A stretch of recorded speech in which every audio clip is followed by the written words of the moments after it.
ça irrite parfois mes oreilles lorsque j'entends un client me faire le commentaire suivant. Ah, toi, tu es un naturel de la communication. Toi, c'est toujours impeccable ta communication. Comme si la perfection existait. Non.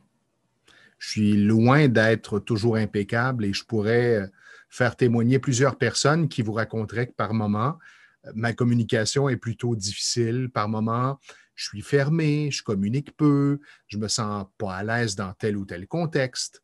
Maintenant, je l'accepte davantage, mais longtemps et particulièrement lorsque j'étais animateur radio et qu'après une journée de travail, après avoir animé pendant 6 heures, j'avais un souper avec des amis et parfois quelqu'un me faisait la remarque suivante.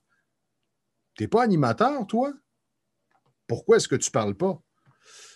Ben, ça se peut que j'ai le goût d'écouter, hein? J'ai parlé toute la journée. Ça se peut que le contexte m'amène à être plus à l'écoute. Bref, il y a toutes sortes de situations qui peuvent se présenter, se produire et influencer notre façon de nous exprimer. Mais il est faux, même après, je ne sais pas moi, tant d'années, dans mon cas, ça fait 37 ans que je travaille en communication professionnelle, mais c'est un travail qui est à entretenir. Il y a des jours où ça va, des jours où ça va moins bien.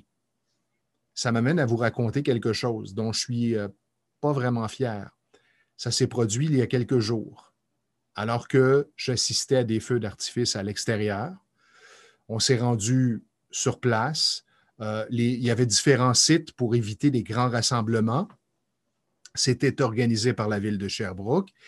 Et je me suis présenté avec mes parents, ma conjointe, à cet endroit. Et on s'est stationné devant un véhicule. On n'avait pas nécessairement remarqué que les gens étaient dans la voiture parce que la plupart des gens étaient à l'extérieur pour regarder les feux d'artifice qui allaient débuter éventuellement. Et j'ai entendu quelqu'un mal engueuler, chialer et même utiliser des mots très durs à l'endroit de la personne en face, c'est-à-dire de nous.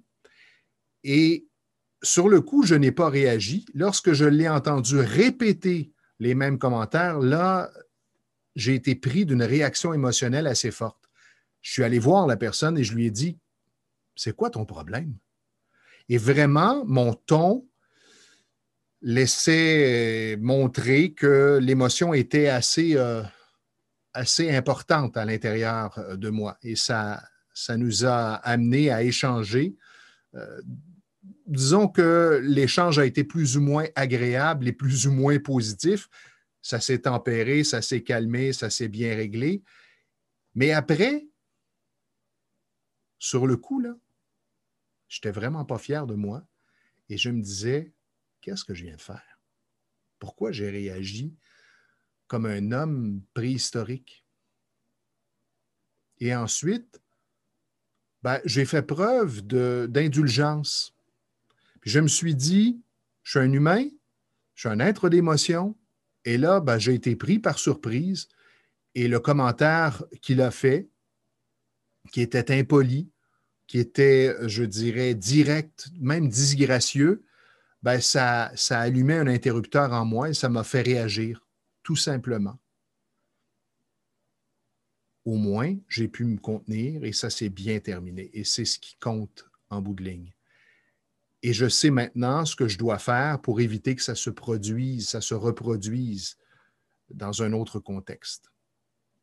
Alors, je voulais vous partager cette expérience pour que vous appreniez vous aussi à vous observer, que vous soyez indulgent envers vous lorsque vous faites des erreurs, lorsque la communication est moins facile, lorsque vous êtes en surréaction, en réaction émotionnelle. Dites-vous que ça fait partie de la vie. Mais qu'est-ce que vous apprenez de ça?